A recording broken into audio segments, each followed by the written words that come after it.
Direktur Jenderal Aplikasi Informatika Kementerian Komunikasi dan Informatika, Samuel Abrijani Pangerapan, mengundurkan diri. Hal ini merupakan bentuk tanggung jawab moral buntut diretasnya Pusat Data Nasional Sementara PDNS 2 di Surabaya yang menyebabkan sejumlah layanan publik mengalami gangguan.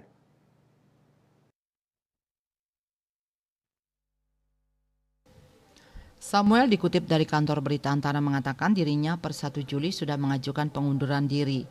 Samuel menyampaikan bahwa sebagai Dirjen Aptika yang mengampu proses transformasi pemerintahan, dirinya tidak bisa mengemban tanggung jawab tersebut dengan baik. Ia mengatakan insiden serangan cyber terhadap PDNS 2 secara teknis adalah tanggung jawabnya. Samuel menambahkan bahwa meskipun dia mengundurkan diri dari jabatannya, proses pemulihan PDNS 2 masih terus dilakukan secara optimal. PDNS 2 di Surabaya mengalami serangan cyber dalam bentuk ransomware bernama Brandshipper, varian terbaru dari Lockbit 3.0.